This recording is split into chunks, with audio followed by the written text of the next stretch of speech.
So much to talk about. And finally, the man, the myth, the legend is back behind the microphone. There he is, Jake Coker. We're going to talk about this NIL situation.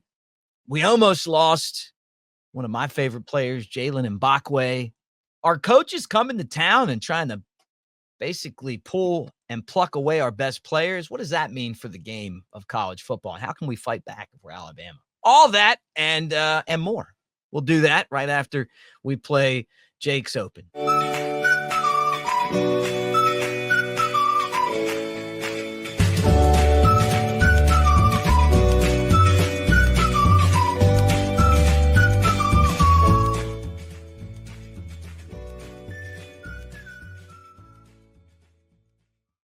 yes, that elephant is in the cartoon version of Jake's hunting camp. What's up, man? Good to see you. That elephant had to be careful walking out of the woods around here. Yeah, I might get him. Well, I get. There's so much to talk about, and I know you've had a busy week, and so have I. And then you got holidays and family in town and everything. But we're gonna keep rocking and rolling for you. Yeah, busiest week of the year for me. We're finally here. I'm wide open. So does this mean that you're like all your busy stuff is done now? Now I get to have the fun meetings next week. Okay. So you're still gonna work. I figured, knowing you, that this was the beginning of that 3-week vacation that you take every December. I wish. Yeah, I wish. I'll enjoy it. I'll enjoy Thursday and Friday of next week. Well, I mean, I say that. I'm working Monday. Anything comes up next Thursday and Friday, I'll handle it. But right. And then you're going to use nonstop. You're going to use your Christmas bonus to put a new pool in, aren't you? Yeah, that's right. Your cousin's RV's parked out front. Yeah. Your wife's brother. I guess his brother-in-law. Was he? He was no, because he was cousin Eddie. Anyway. Greatest Christmas movie of all time. All right, well let's what do you watch? What Christmas movie do you watch every Christmas Eve? Christmas Vacation's my favorite. But you know what my second favorite Christmas movie is, and you're not going to like this. I mentioned it to Mike Johnson, and he was just disgusted with me. Jingle All the Way. I love that. That is a good one. Thank you, man. Sinbad in his prime. Phil Hartman, who is the most underrated SNL guy ever. That's a top 5 one for me. Yeah, Arnold Schwarzenegger. Man, that's why I like you, man. The number one that I love, and I guess I don't know. I think it's more so because it's tradition to watch it on Christmas Eve. A Wonderful Life. Really? Oh yeah. You're an old soul, man. You are an old soul. It's old school, buddy. Yeah, it's old school. It is. So I thought you were going to say Christmas Story because of your love for guns, but no. And I never have gotten into that one. No. Too much narration. I don't know. I didn't have you pegged as a Wonderful Life guy, but you know what? Now that you say it, I see that. Definitely see it. Nice, good. That's a good call, man. Good guy. No. I'm more of Christmas Vacation, but I feel like you're more of a Bad Santa type guy. Well, that's me. If I get old and I'm Santa Claus to pay the bills during the holidays, I'd probably be a lot like Billy Bob Thornton there. I'm already accused of that. I'm not the big. How about Billy Bob Thornton? Like that show that just came out, Landman. I haven't seen it yet. No, I haven't seen it. It is great, but it is funny because you start thinking about the shows like for producers and directors when they have a role in mind and they're like, okay, we need a grungy guy who just cusses all the time and just in a bad spot in life. Oh, Billy Bob Thornton's our guy. Yeah. I mean, You know? And for those of you that are looking for football talk, just fast forward past this. The rest of you guys hang with us, because I'm going to tell you, him in Sling Blade was really one of the greatest, most iconic roles in the history of acting. I got to watch that one. I know. You would love it too. You would love that, man. Dwight Yoakam's in there. Yeah. Please, when you're this holiday season, when you get a little break, throw it on. You'll thank me later. All right. Well, let's sling blade over to what happened this week in Alabama. And I've loved Jalen Mbakwe. I just think the guy's great. I was so excited when he committed to Alabama. We've seen him play a lot as a freshman. I think that he's just scratching the surface. And when reports came out that he was going to get a bunch of money to go to Ole Miss, I was like, whoa, man. I mean, I was disappointed, because he's kind of, to me, a franchise player, like in college. Like, he's from your state. He's a leader. He was a cheerleader that helped pull this recruiting class together, does everything right. He's a great athlete. He can do a lot of things on the football fields, kind of a Swiss Army knife when it comes to playing football, but he's been a DB. And then all of a sudden we hear he puts his name in the transfer portal. I was shocked. Yeah, him and Ryan Williams came in. Those are the two guys in that class. I mean, they got a podcast together, seem to do everything together, seem to be really the leaders of that age group, and guys that are going to be the ones that carry the flag throughout Kalen DeBoer's first few years in the program. I can't blame the guy. Somebody comes in wanting to offer you a lot of money, and I don't know if he ever really planned on leaving, but I'm sure he's pocketed a lot more NIL money now, or at least guaranteed more NIL money moving forward than he was previous to that scare of him leaving. Because, I mean, he's a cornerstone of now what Kalen DeBoer's future is at Alabama. Yeah, right. We all know that. I mean, and who knows what he ends up, what all position groups he ends up playing. I mean, he could, you talk about, I heard the rumors that Ole Miss, they're talking about him playing receiver and DB and getting involved more. And, maybe he has more of a say in getting on the field and alternate looks.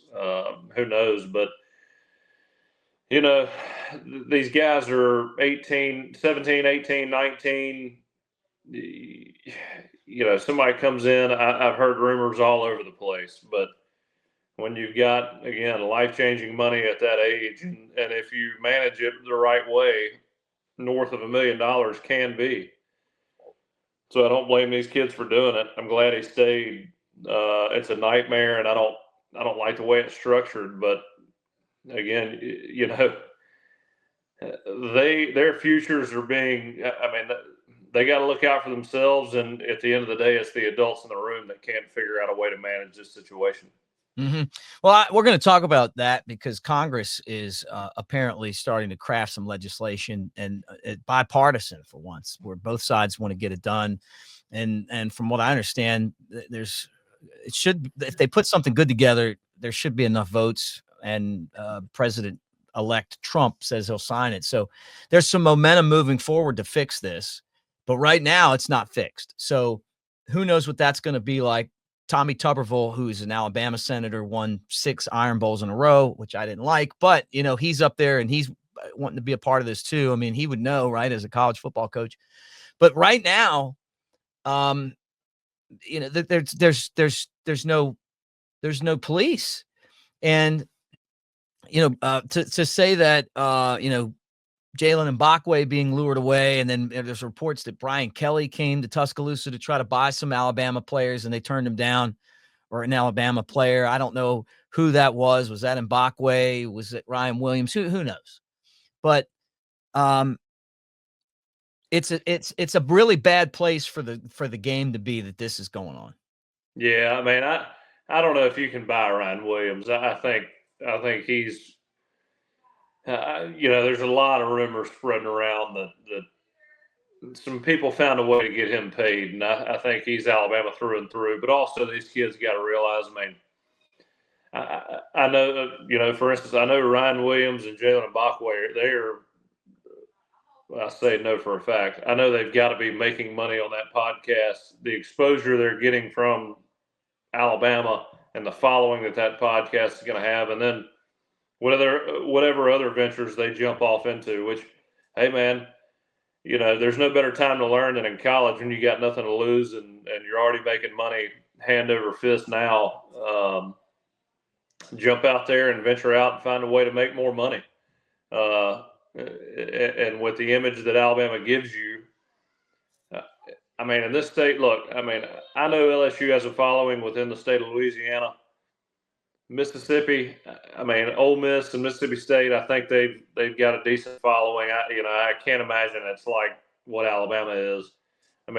Alabama, you're the sole focus of the state. You've got national attention everywhere. Mm-hmm. Ryan Williams, anything that guy touches should be able to make money now.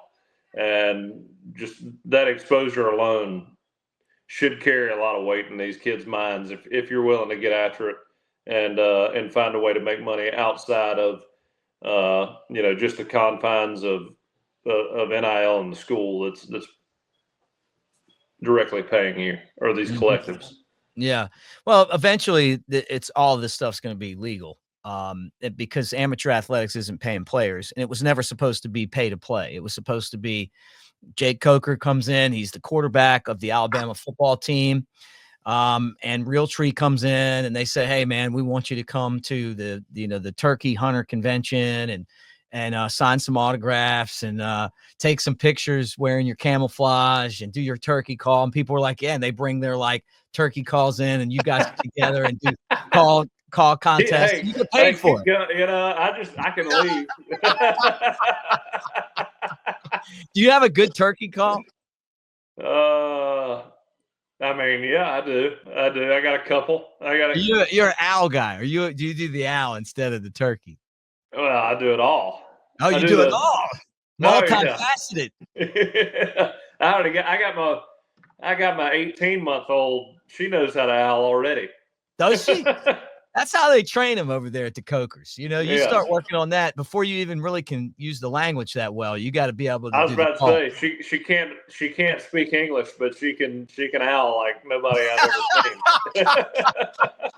I had a buddy at Alabama in college, and he would just be like, "Woo woo woo woo." I'm telling you, man, it sounded just like an owl. We've got one that flies around here where I live, and like sometimes you'll come outside of the studio. And that's sitting right next to the fence, and it's huge, man. And then you'll hear it up in the trees. Oh yeah, I'll get them cranked up at night over here. They'll get going. And I get them in the morning. Hey man, in the morning I'll have turkeys gobbling. I'll be owls flying over the top of me. Owling. But my point is that that's what it was supposed to be, man. Like for so long. That's like Ryan Williams. That's what school should have no part in this. Right. No part in this. But how can you avoid it? There's. I don't know. I don't know how you avoid it. You got people that support, and you can, in roundabout ways, find people to give money.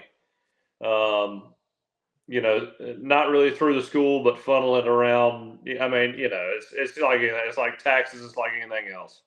You can find a way. Guys, a couple things I want to tell you about. First off, 300% deposit bonus for the casino and 50 free spins using the promo code next round, or 50% sign-up bonus for the sports book, mybookie.ag, just like at the top corner of the screen, mybookie.ag. Use the promo code next round and take advantage of that. It's the best deal that we're going to have this year. It's going to end in the next week or so. And right now, join us, covercrimson.com. We're going to do $25 off, celebrating year 25 coming up. So join covercrimson.com. Clint's over there banging out the roster, all the transfer portal information, the latest on basketball, all that stuff, and hang out with us there as well, and like and subscribe. Thumbs up here on the channel as Jay Coker and I talk on Elephant in the Room. Okay, so but my point is this: like, go try to find a Ryan Williams jersey right now. I mean, they're everybody bought them. Everybody, kids are going to be getting them for Christmas all across the country, and it's another thing that, like, if your jersey is generating that type of interest, I mean, you should be compensated for it. But it wasn't supposed to be a deal where teams come to town and tell you, hey, we're going to do this for you if you come here and transfer. Yeah, or if Gatorade or Under Armour or whoever wants to reach out because of the name that you've built through your hard work and through your exposure and just your popular positive exposure you give the team that you represent. I mean, there is that's what I always envision NIL. I mean, or if you want to set up and sign autographs for hours and make a little money, or I mean, as long as it's player performance driven, I have no problem with that. I think that's the way it should be done. Mm-hmm. The problem is and I'm, I don't know how much Keelan Russell is making or is promised to make. I think, if he comes here, does really well, plays and becomes that guy, more than deserves to get paid. Mm-hmm. But Keelan, I'm sure we had to pay him something. I think it's crazy to pay a kid coming out of high school. I don't care how good you look in high school. Right. I've seen plenty of guys that are 5 stars that don't make it. To pay these kids coming out of high school just blows my mind. I mean, that's the thing that well, that's to pay for play. Yeah, that's Yeah, I mean, you've proved nothing, and I don't care how good you are in high school. It doesn't, in terms of the college level, it doesn't matter. I mean, some guys just can't handle the college lifestyle, can't handle being alone and having all these opportunities, if you want to call them that, flying around. I mean, it's just you just never know how it's going to translate, and it ends up being a huge waste of time, money, and effort. And kids should be making a decision based on where they think, what school they think is the best for them to be, the best person, player, and student they'll be. And then if the money comes based off performance, that's great. Well, when Congress passes legislation on this, it's going to shut a lot of this down, and that's the only way they're going to save athletics in college. There has to be a medium in here, a happy medium, because what's going on right now. And I've talked about this, and you know how I feel about it. I mean, the players were exploited in football for a long time. And now it's kind of the other way, where you're held hostage by players and their families and their uncle, and maybe they got an agent and all this stuff. And it's easier to manage at the basketball level because you're talking about 12 guys, but football, it's just, and for Alabama, and Greg Byrne came out and talked about it in a statement. Basically he's like, hey, our NILs, we're competitive, but it doesn't seem like they're confident that it's that good. And that he mentioned that other schools were coming and trying to take our players, and basically said, we need you to sign up for the NIL. I feel like for Alabama, we don't have billionaires, but we do have a lot of fans. They've got to make they got to make the NIL, the collective, worth it somehow. And I think that it's a two-way street. You want to ask the fans to do it. There's a lot of us. That's where our strength is. And then we've got to figure out how to make that where the players are giving back too. I mean, if they're getting paid. Well, the problem is that Alabama doesn't have Texas money, Ohio State money. I mean, you got too many guys like me and you that are using the Christmas bonus on a pool.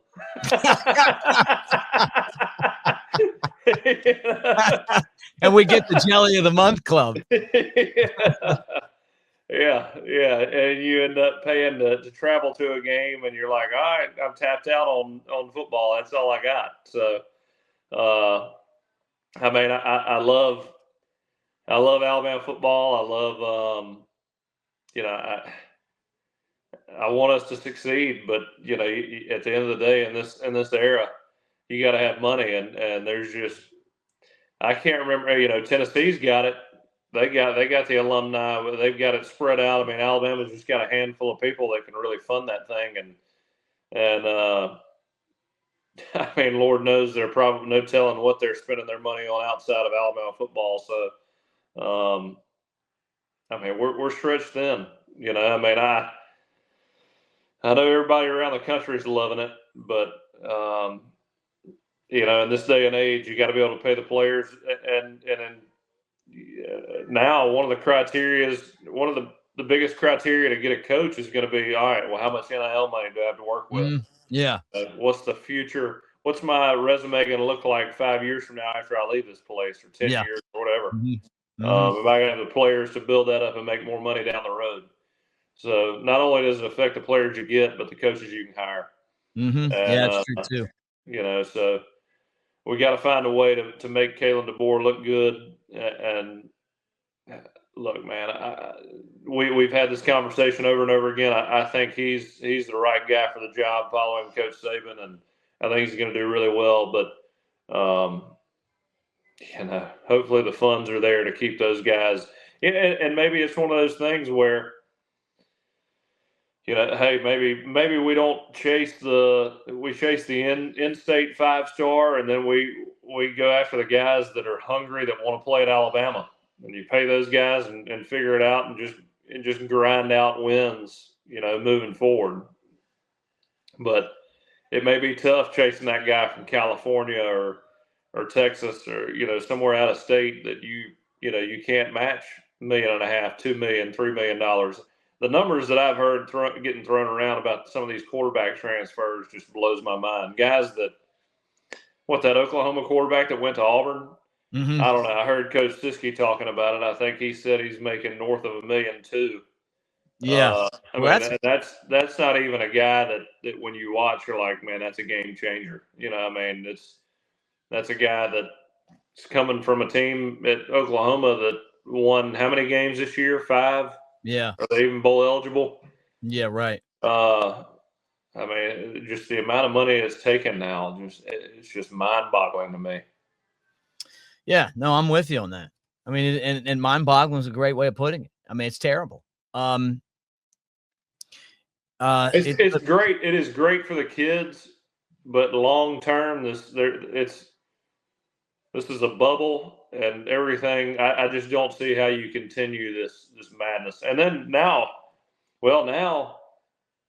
I saw where Diego Pavia, he won his lawsuit. Now JUCO doesn't count against your eligibility. Yeah, that changes a lot of things too. I didn't even talk about that. You're going to have 26-year-olds in college, and that's going to be. I mean, now high school kids are going to go play JUCO ball, and you're basically looking, unless you're a 5-star guy, you're going to go to JUCO and just hope you get picked up later on. JUCO is the new high school. Yeah, well, I mean, I can't. Let me tell you, man. I don't know. There's parts of it where I sit here and I look and I'm like, man, I wish I missed out. I wish I would have played, but at the same time, when I look at this now, with what we were able to achieve at Alabama when I was there, and I look at what's going on now, I'm like, I can't imagine coming out of high school right now is basically what I'm saying. But I don't know if I'd want to play in this era of college football. It's just so crazy to me. All the jumping around. There's no continuity. There's no consistency. It's just not. It's not the old school college football where there's true passion and love for the school. I don't know. Got to come back, man. I mean, once they get this system fixed, but I do think that, you know, if somebody like hits you up with $2 million, I mean, you could probably figure out how to make it work. That's another. I mean, it would be, but it would be great. That'd be awesome. But I don't know if you do that, you look back on the memories of college football and say, man, that was, it was you and your boys, and you. I mean, no, I know what you're saying. Look, when I see Ryan and Shank and your friends and the camaraderie that you guys have, it is special, man. I mean, I'm being serious with that. I get it. I mean, you sit in the locker room, you just bullshit for hours, and you go to somebody's house, and it's like 15, 20 guys, just like, you got nothing to do. You got no money. You know, right. You may go buy a few Miller Lights and chill out in the backyard for 6 hours, just straight, not doing anything, but just hanging out. I mean, I don't know, man. Hey, money is awesome. There's no doubt about it, and I can't imagine turning down $2 million. I really don't, but it would also be. It would definitely rob the memories that you have when you have nothing, because it is pretty cool when you think about those times when you got no money and it's all, and I mean, no responsibilities outside of football and hanging out with your buddies, and there's no distractions of all that outside noise. Those are memories that you can't replace. Yeah. Well, yeah, I think it'll get back to that. This system is about to be fixed because, Congress just has to come in and lay down ground rules. And the whole thing started when the Supreme Court basically left an open-ended, hey, yeah, this is okay. And then the schools and the coaches have taken advantage of it. Like, you know what I'm saying? Like they took advantage of the fact that there wasn't any structure. And so we've seen it at work, and I have confidence that they'll pass some laws and they'll fix it. I really do. Because if they don't, it's going to get to the point where the Olympic sports are going to be done. And when you look at it from an economic standpoint, they don't make sense anyway. The system never made sense. Football's been kind of the host, and these other sports have been the tick for a long time, where they're not producing revenue, but it wasn't about revenue. That wasn't supposed to be about revenue, but now it's about revenue. And it's got out of hand. I mean, some of this stuff's got out of hand, man. If nobody shows up to your games and you don't make any money, then that's how you should operate, right? Yeah. If you operate like that,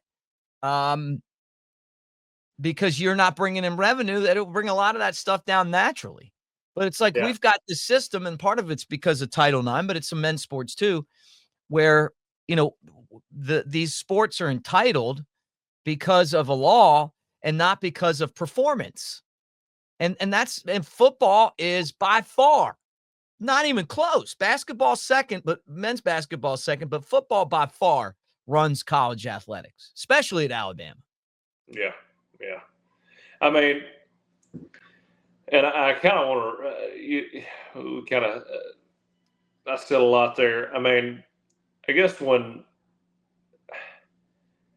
it would be hard to turn down, when I talk about playing in two separate eras, I mean, that money would be awesome. But at the same time, I mean, I think you got to have some confidence and faith that everything's going to work out no matter what. You just work your way out of any bad situation you're in. I mean, it does kind of sound like the experience is great, better than just getting $2 million or whatever kind of money you're talking about transferring. But, I look back on that, it's like, I mean, you get what you put out. You get what you put in, put out, whatever. And I don't know, I always had that confidence that even if football didn't work out, I'd find a way to make it work and give my wife, my family, an opportunity moving forward. It may not be $2 million or whatever whatever the parameter is, but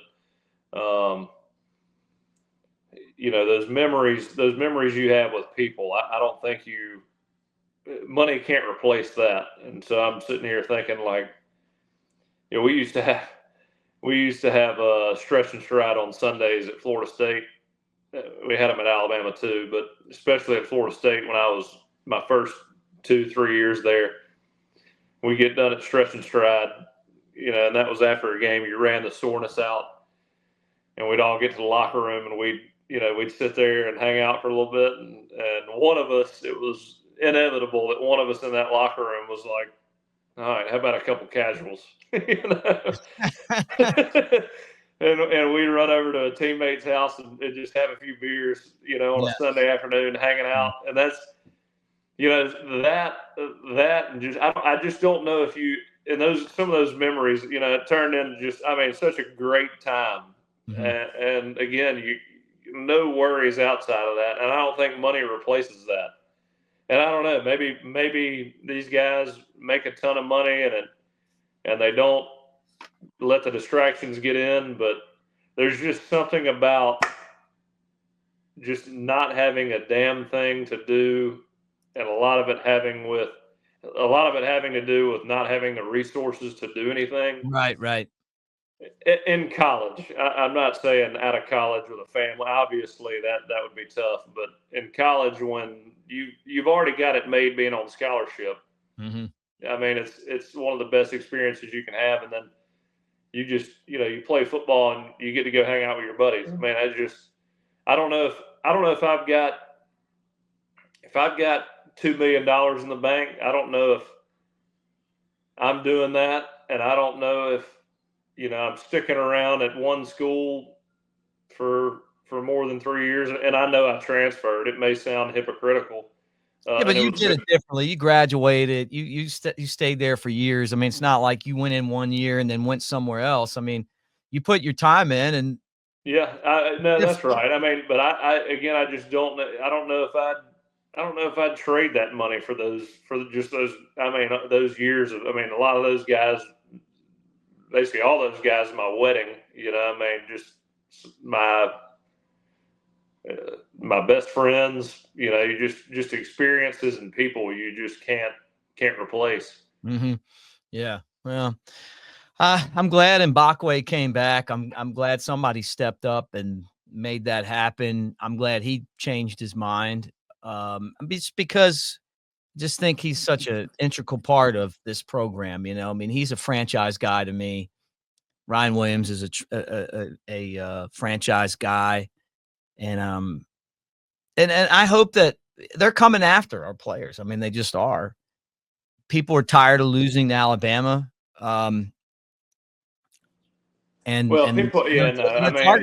Look, fan bases want to see Alabama fall, and so do other coaches and higher ups and other programs. Strip Alabama of everything and make them fall. And that's what everybody across the country wants to see. And if you can get as many players from there as possible, that's a win no matter what. It's a +1 for you and a -1 for Alabama.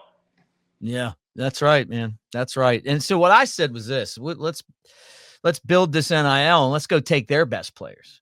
I feel like we're on the defensive all the time. And it's because I've said it before. I'll say it again. We were late to the NIL game. We didn't need it with Saban. You got the Saban discount. I think they were very hesitant. I put that on him to do that. They weren't cooperative with some of these groups. And now that he's gone, it's a big deal because it's a level playing field. You're not, no offense to Coach DeBoer, but he's not Nick Saban, not yet anyway. And so now Alabama's got to get that NIL up. And I don't think it's bad, but I just think like we're going to have to ramp things up. We're just going to have to, or we're just going to watch our best players like Caleb Downs last year, just haul ass to competition. Yeah, I think Greg Byrne, he sees it. He understands. You gotta spread the revenue around to the fan base, and it's gotta be small donations in volume. You gotta find a way to do that. And like I said, there's only so many in Alabama in comparison to other states, and they're figuring it out. Alabama is kind of the head of that, right? Yeah, yeah. unless there's somebody out there that I'm not thinking of. No, that's it. You could have as many of these as you want. Yeah. No, You know, I mean, well, I think it's good to centralize it as much as possible, but I mean, fans are you're gonna have to get memberships to Alabama. You're gonna have to do whatever you can. At this point, fan participation is really the fuel behind the football team. mm-hmm. If it's pay to play, it's all about the dollar amount. Mm-hmm. I know there's a bunch of fans out there that say they don't believe in it. They're kind of done with this whole process of pay for play, and I get that mindset. And then there's some people who, if you want to watch Alabama win and you don't participate, you got nobody else to blame but yourself. Right. And I don't care what anybody says. I mean, I think a coach can put you right there in playoff position, but at the end of the day, the players win you national championships. I'll That's even it. Coach Saban. I always when I got done playing and I had been around locker rooms that had won national championships. And I left Alabama. People asked me. I said, "Well, we'll be in the playoff, but the players will decide if we win the national championship. The leadership will decide if we win the national championship." Right.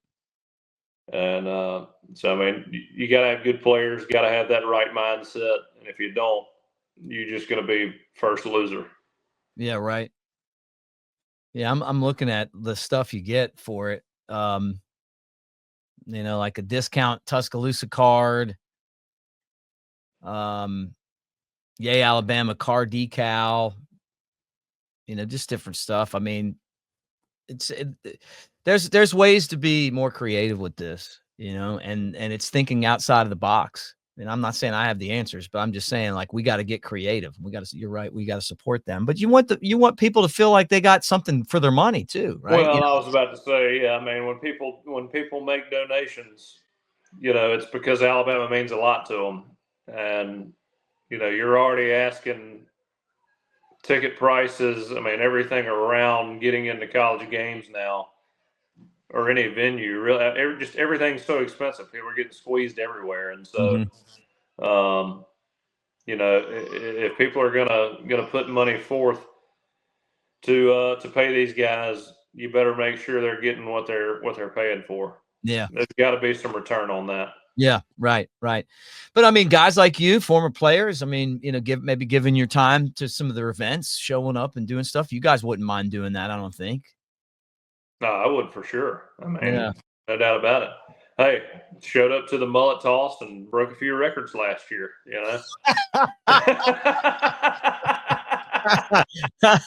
Do we still have let's see if we still have the mullet toss, the official mullet toss grade.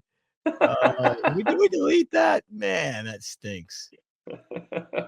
Yeah, you threw it 140 feet, 42 feet. And the thing about it was, hey, I almost took out that drone. You did. I threw it 129. Hey, they need to post me up in New Jersey with a bucket full of mullets.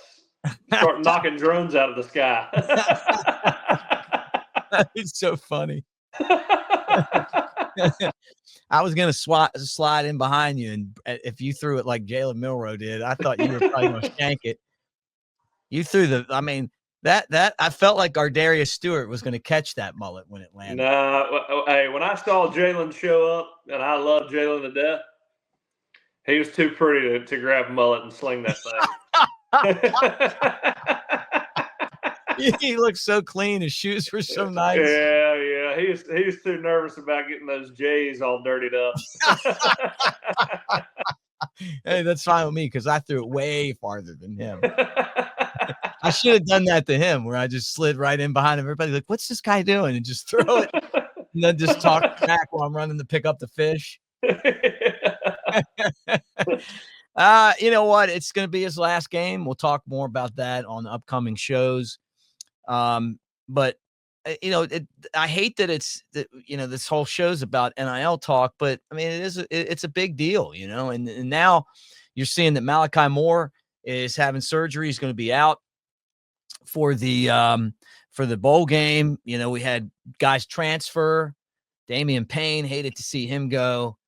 Feel like he's been around a long time, pretty good player. And then you know, Justice Haynes transferred. So we'll see some Richard Young probably tote the rock. But you know, it's the way that college football is. And then man, you're seeing guys transferring in the playoff. Yeah, right. What Mike was talking about that. There's playoff teams with guys transferring off of playoff teams. Mm-hmm. Yeah. Yeah. How about that? And then they're paying guys not to transfer. I mean, what are we doing? You know, I mean, what are we doing? Well, the players, the players with they're stuck in a tough spot. But I mean, that's what you're there to do, right? I mean, win a national championship, make the playoff. But what I'm saying is this: if there's anything that says bowl games don't matter anymore, that's it. Right. I mean, they're transferring for playoff games. I mean, what are we doing in the bowls? And you know, if I'm a senior, if I'm a player, I want to hold the boat or hold the rope, whatever, for your teammates, no matter what kind of game you're playing in. But when it's just what I pick up from what these players are putting down and what the situation is currently. I mean, as a fan, I'm watching guys sit out and transfer for the playoff games. What am I supposed to think about how meaningful a bowl game is? Mm-hmm. Well, look, man, the bowls are done. They have to expand the playoffs. They're spring practices now. Yeah. I mean, that's all there is to it. I had a couple people like, "Hey, man, love the show. You keep saying meaningless bowl game." It's because it's a meaningless bowl game, and that's no offense to you guys. And I know we go out there, you put your uniform on, you want to win, but they have to, now that they've turned it into an NFL, they might as well just turn it into an NCAA football tournament like the basketball tournament and let everybody in. And the coaches are happy because they can act like they had a successful season. And to me, it's like you can't keep out good teams and put these teams that aren't playing anybody in over them. So you might as well just let them all in. I mean, who's going to sponsor a bowl game now? Yeah, right. I mean, ReliaQuest, I guess, is going to sponsor your bowl game. Right. If I've got money to spend on advertising, bowl game's not my spot anymore. Mm-mm. I mean, you know, a few years ago, or when I was in college and teams were playing in bowls, I feel like, I want to say the opting out started when I was in college. I feel like Christian McCaffrey was the first one to do it. He was. Year. Yeah. And, you know, just, I guess Trailblazer started that trend, and ever since then, nobody's really taken bowls seriously. Yep. Yep. I mean, and college football changed that day. But what I'm saying is that I was never a fan of the playoff, but I realize now that it's you got to, and include these bowl games so people watch them, you know, and then have the bowl games be part of the playoff. Make a, you know, every one of these games could be a bowl game, and then, you know, move on. Or maybe, I mean, now that NIL's you know, taking over, if I'm running a bowl, I'm saying, all right, if you participate and you win, I give each player on the winning team $50,000. Mm-hmm. Yep. I mean, you know, $100,000, whatever it is. I mean, instead of paying for, you know, events around the bowl game, or I'm allocating more money to pay these players if they win the bowl game.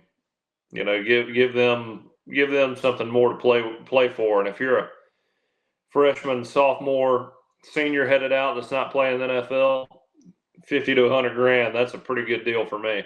Yeah. Of course, I say that. Well, there's over 100 guys on a roster. That's pretty expensive. But hey, I know you're already paying a lot anyway. Oh, they're going to cap it. Like they're probably going to say like 18 million or, I don't know, 15 million or something like that. They'll pick a number. That'll be what you get. And if you go over that, you ought to get kicked right out of the league. Like I'm talking about strict enforcement. You know what? Here's your money. This is what you get. You guys, schools go over that and you're done.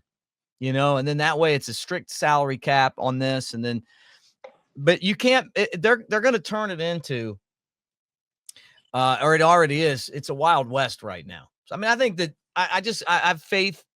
I know a lot of you don't, but I have faith that that the political parties are going to work together on this. We're going to figure it out, and then it'll change things, and it won't be so bad in the future. But Alabama's got a hold on now. That's why they need to attack this NIL and make the collective something that people want to do. But anyway, look, we got to move on. Been a great show. I know you're ready for Christmas. It's what is today? So we'll have another show before Christmas, right? Are you booked up? Yeah, no, I'm good. I'm good next week. Okay, because I want to know what's on your Christmas list. I want you to tell the people now, but what's Santa Claus? And did you earn Santa Claus visit? I mean, were you naughty or nice this year? Hell no. Santa Claus said, "You've been at Mick's house too much." my son, he's like, "Hey, Dad's getting cold." I think you better watch it, pal. That's part of being the dad. I know what's on my wife's Christmas list, and then I'll find out what's on my kids' Christmas list Christmas Eve night. Yeah, right. Yeah. Yep. Oops.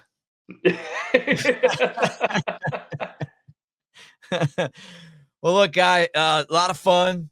Glad that things have slowed down at the office. You guys have a great weekend leading into the final stretch before Christmas. Is all your shopping done? Yeah. Okay, yeah. all your shopping. I mean, like I said, I'll be putting stuff together on Christmas. I'll be putting stuff together on Christmas Eve, and that's when I'll figure out. All I've seen is the charges on the credit card, and then I got my wife her stuff. Okay. All right. Well, look, guys, 300% deposit bonus for the casino and 50 free spins using the promo code next round, or 50% sign up bonus for the sports book. That's mybookie.ag. Use that promo code next round and take advantage of it, man. This is the best deal we're going to have all year. Also, sign up to cover Crimson. Yeah, you get the t-shirt with the annual subscription. So take advantage of that and be part of it. Clint Lamb over there really killing it with the coverage of the transfer portal and who's coming and who's going, and guys that, what they do and where they'll fit on the roster if they come. So take advantage of that and, be a part of what we're doing here at Cover Crimson, and like and subscribe, thumbs up here to the channel. Channel's growing because of you guys, and we appreciate you so much. For Jay Coker, I'm Mick Gillispie. We'll talk to you really soon next week. Roll Tide. Roll Tide.